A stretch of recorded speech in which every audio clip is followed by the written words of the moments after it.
Olá, bom dia! Começa aqui mais uma edição do Eldorado Expresso, trazendo para você os principais destaques das plataformas do Estadão. Nesta quinta-feira, mais uma cobertura especial sobre a pandemia do coronavírus, cada um da sua casa, né, Carol? Bom dia. Bom dia, Raíssa Abac. Bom dia a todos.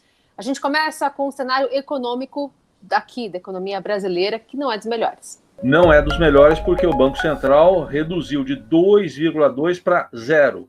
Nada, zero, o crescimento da economia neste ano de 2020, o que consta do relatório trimestral de inflação do Banco Central, divulgado hoje, já levando em consideração a crise envolvendo o coronavírus. Outro índice que também foi divulgado hoje pelo Banco Central foi o Índice de Atividade Econômica, o IBCBR, que é tido como uma prévia do PIB, Produto Interno Bruto. Esse ainda mostrou um crescimento de 0,24% em janeiro em relação a dezembro do ano passado, mas em janeiro ainda não estavam presentes os efeitos da pandemia.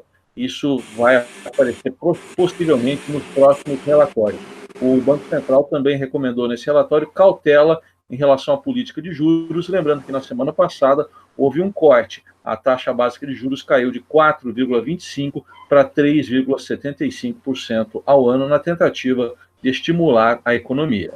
E o presidente Bolsonaro incluiu atividades religiosas e lotéricas no rol de serviços essenciais, ou seja, esses serviços não podem ser interrompidos durante o combate ao coronavírus aqui no país. O presidente fez uma atualização de um decreto, incluindo, portanto, esses serviços numa lista já publicada anteriormente em 20 de março e contraria, de alguma forma, o que têm dito os sanitaristas em relação a evitar aglomerações de pessoas. O presidente Bolsonaro, que também participa hoje de uma reunião, uma videoconferência com os líderes do G20. Há um consenso entre os ministros da economia desses países de que é preciso um plano global para injetar recursos numa economia que deve fechar em recessão em 2020. E a Câmara dos Deputados tenta votar hoje, remotamente, porque os deputados estão fazendo sessões virtuais, um pacote com um socorro aos trabalhadores informais que estão sendo prejudicados pela pandemia do coronavírus. A ideia dos deputados é um valor de R$500 por 3 meses, e esse valor poderia ser prorrogado, esse tempo de pagamento poderia ser prorrogado enquanto durar o estado de calamidade pública que foi decretado pelo governo federal. A questão que está aí pegando é o valor, porque os deputados querem R$500, o governo, através da sua equipe econômica, queria só R$200, depois sinalizou R$300 como uma possibilidade. Bom, enquanto isso, lá no Senado americano, na madrugada de hoje, foi aprovado um pacote de $2 trilhões, algo em torno de R$10 trilhões, com socorro às famílias, também recebendo benefícios durante essa pandemia, e as empresas com maior acesso ao crédito. Esse pacote americano agora vai para a Câmara dos Deputados. Houve um acordo entre republicanos e democratas.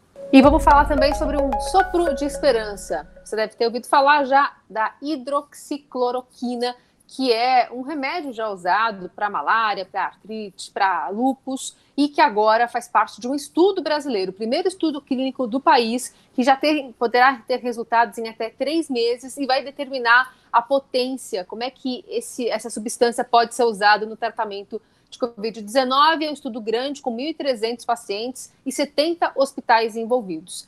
Aliás, essa reunião se chama Coalizão Covid Brasil.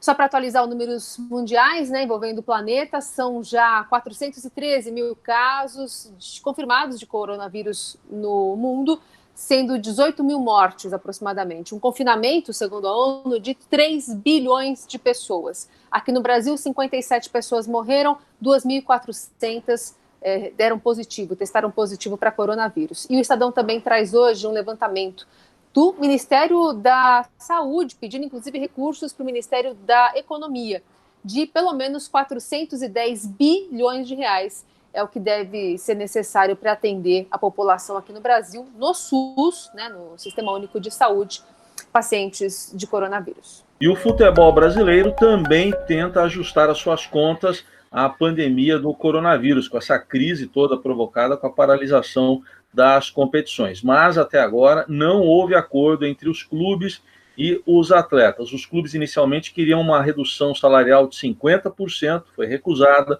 e depois eles pediram uma redução salarial de 25%, também recusada. As negociações devem continuar nas próximas semanas e agora os clubes já falam em férias coletivas para amenizar um pouco os prejuízos com a paralisação dos campeonatos e também a falta de patrocínios nesse período. E o isolamento acabou ressuscitando um antigo costume, né, dos americanos, especialmente, que são os drive-ins, né, uma forma de você assistir cinema ao ar livre, né, estacionando os carros na frente de um telão.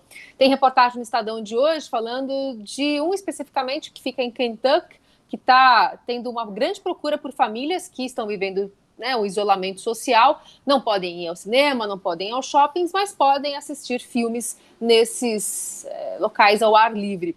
Aliás, os últimos 2 filmes exibidos nesse cinema, ouvido aqui na reportagem do Estadão, são clássicos, né? Vivendo a Vida Adoidado e Clube dos 5. Filmes muito bons também para a gente se divertir e dar mais parecida nesses dias. Dica até para espairecer, então, ouvir a trilha desse filme, eu Curtindo a Vida Adoidado, Twist and Shout com os Beatles. E assim a gente encerra o Eldorado Expresso de hoje, cada um da sua casa, com apoio técnico do Cláudio da Luz, e estes e outros assuntos se encontram na nossa cobertura sobre a pandemia nas plataformas do Estadão. Uma ótima quinta para você. Tchau, até amanhã.